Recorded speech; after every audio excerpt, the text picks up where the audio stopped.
سحری کھانے کا دل چاہتا ہے نا, اس لیے چاہتا ہے کہ نہیں کھائی تو سارا دن پیٹ کمر سے چپکا رہے گا. اتنے موٹے موٹے الارم لگا کے سوتے ہیں بھائی ایسا نہ ہو, کیونکہ گرمیوں کے روزے چل رہے ہیں.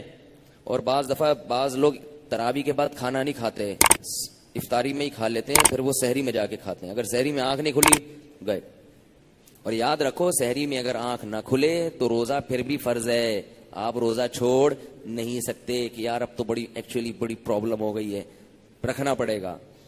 اور کوئی بھی نہیں مرتا, بھوک کا کوئی نقصان نہیں ہے. جو ڈاکٹر حکیم کہے نا بھوکا رہنے سے نقصان ہوتا ہے, اس کو میرے پاس لاؤ. بھوکا رہنے کا صحت کو کوئی نقصان نہیں ہے, فائدے ہی فائدے ہیں. آپ کا جگر بہت اچھا ہو جاتا ہے, کام کرنے کے لائق ہو جاتا ہے. بھوکا رہنے کا ایک نقصان ہے, وقتی کمزوری.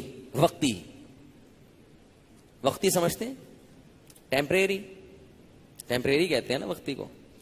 بعض دفعہ کوئی لفظ میں الٹا بھی کہہ دیتا ہوں. تو وقتی کمزوری, ویکنیس, تھوڑے سا مرجھایا ہوتا ہے آدمی.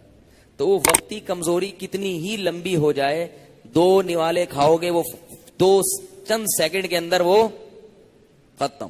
اب دیکھو ہم روزے میں گرمی بعض دفعہ ہوتی ہے, کہیں کام سے نکلے بغائے ایسے مرجھائے ہوئے, اثر تک عجیب حالت ہو چکی ہوتی ہے, بالکل ایسے جھوم رہے ہوتے ہیں. افطاری کے وقت آپ نے کیا ایک پکوڑا رکھا, 1 آدھ گلاس شربت کا یا پانی کا پیا, ایک دم کمر سیدھی ہوتی ہے کہ نہیں ہوتی؟ ایک دم فٹ فاٹ. مغرب میں کیسے اچھلتے ہوئے پریڈ کرتے ہوئے آ رہے ہوتے ہیں, نماز بھاگے ہوئے آ رہے ہوتے. اثر میں آپ لوگوں کے نماز کے لیے آنے کا اسٹائل دیکھیں اور مغرب میں زمین آسمان کا فرق ہوتا ہے. تو یہ 2 نوالے آگ لگا دیتے ہیں جسم میں جا کے. اور اس سے ہمیں یہ بھی پتہ چل جاتا ہے کہ ہمیں اپنے جسم میں انرجی پیدا کرنے کے لیے زیادہ کھانے کی ضرورت نہیں ہے.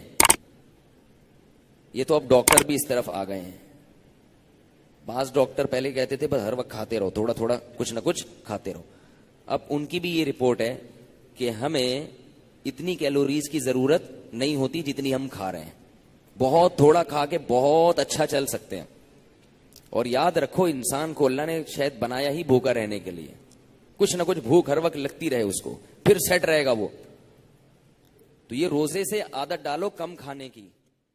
دوستو اس طرح کے اچھے بیانات سننے کے لیے ہمارے چینل کو سبسکرائب کرو اور ساتھ بیل کا آئیکن پریس کر کے آل سلیکٹ کرو.